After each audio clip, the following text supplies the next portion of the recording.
السلام علیکم. امید ده چې تاسو به ټول جوړ او روغ یاست. نن چې زمونږ کومه ویډیو دا په دې باره کې دا چې د پلی سټور اکاونټ مطلب جیمیل اکاونټ څنګه جوړیږي.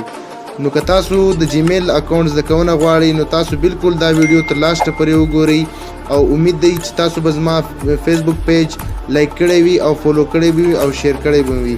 او که تاسو چیرې زما ویډیو په یوټیوب چینل پښتو ټکنالوژي ټي وي کې ګورئ نو زما چې کوم چینل دی یا سبسکرایب کړئ او د بیل آیکن بټن پر ووهئ. نو راځئ چې ویډیو سٹارټ کړو.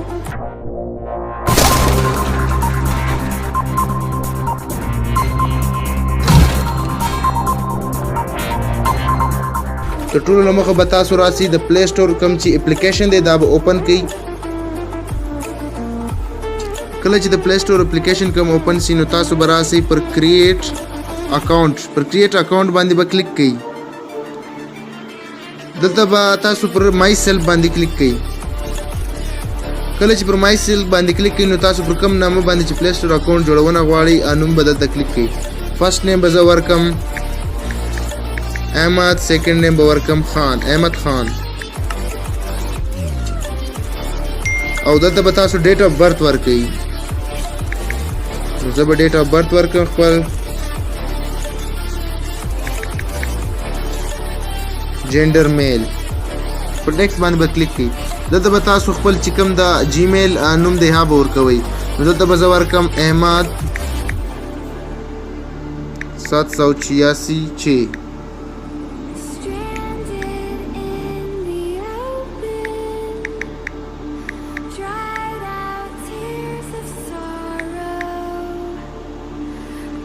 جیمیل نوم چې تاسو کله ورکړئ دلته به تاسو خپل پاسورډ ورکړئ، سټرونګ پاسورډ یعنی سخته پاسورډ ورکړئ چې بل څوک اوپن نه کړي تاسو کوم جیمیل اکاونټ.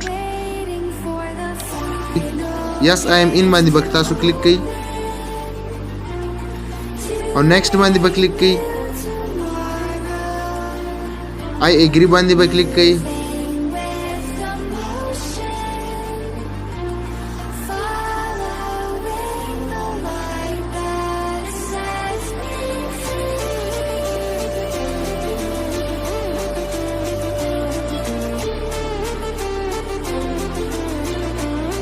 ایکسپټ باندې به کلیک کړئ. بالکل کوم چې تاسو د پلی سټور اکاونټ دی دا بالکل ریډي دی. تاسو کتای شئ چې دلته تاسو ته شو کېږي احمد خان تاسو د پلی سټور اکاونټ نوم دی او تاسو د جیمیل نوم دی احمد 03358087. دا کوم تاسو د جیمیل نوم دی او تاسو چې کوم پلی سټور دی دا بالکل ریډي دی. نو که تاسو چیرې دا ویډیو خوند درکړی وي نو زما د یوټیوب چینل چې کوم دی دا سبسکرایب کړئ او د فیسبوک کې زما چینل چې کوم دی زما پیج لایک کړئ.